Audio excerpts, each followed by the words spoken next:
Madame Dubé, bonjour. Bonjour. Des chauffeurs toujours à moins de pression ici à Drummondville, mais ensemble dans d'autres secteurs aussi, en fait, et qui veulent, en fait, des négociations.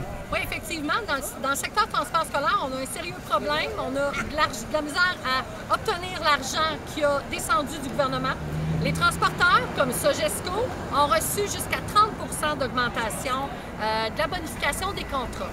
C'était ce qui avait été demandé de leur part. Et nous aussi, évidemment, on militait pour avoir de l'argent. Maintenant, le 30 ils l'ont. Mais de toute évidence, le 30 ils se sont mis dans leur poche. Ces dirigeants gagnent au-dessus de 500 000 par année. Et les chauffeurs d'autobus qui transportent les enfants, qui conduisent des véhicules lourds, qui font tourner la business, eux, ici, gagnent 20 000 par année environ. Alors, c'est franchement insultant et odieux de voir la différence entre les deux qui est franchement pas juste. Ce qu'on demande, c'est une bonification de nos salaires qui est à la hauteur et qui a une juste part en fait de l'argent qu'ils ont reçu. Évidemment, on ne demande même pas ça, 30 d'augmentation. Par contre, on fait la capacité de payer de l'employeur, de chacun des employeurs. On fait le calcul et franchement, Sogesco est capable facilement de donner une grande bonification de salaire. C'est ce qu'on comprend d'ailleurs, en fait, le montant avait été alloué justement pour permettre en fait une viabilité en fait dans le transport et garder les chauffeurs actifs.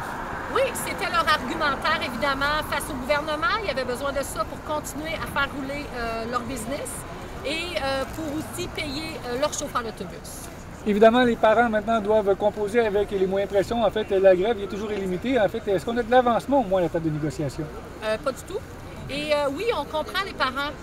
On est vraiment désolé de la situation que ça leur apporte, mais je vous dirais que les parents, quand ils sont conscients, ils sont au courant de ce qu'on gagne comme salaire, ils savent, les seuls vers qui on a la reconnaissance, c'est les parents. Ils savent ce qu'on fait. Ils savent ce qu'on fait avec leurs enfants. Matin et soir, on les amène. On ne transporte pas des boîtes, on transporte des enfants. La reconnaissance des parents, on l'a. Maintenant, ça doit venir absolument du transporteur. Donc, en fait, un facteur important, c'est l'argent public et en fait, cet argent-là doit retourner aussi en fait vers les employés. Effectivement, mais c'est des grosses compagnies, c'est des grosses business, c'est des hommes d'affaires qui gèrent l'argent public, l'argent pour les parents, pour le transport. Ça doit absolument se régler le plus rapidement possible. Et le gouvernement, s'il veut mettre son grain de sel, qu'il le fasse plus vers le transporteur et non pour le petit salarié.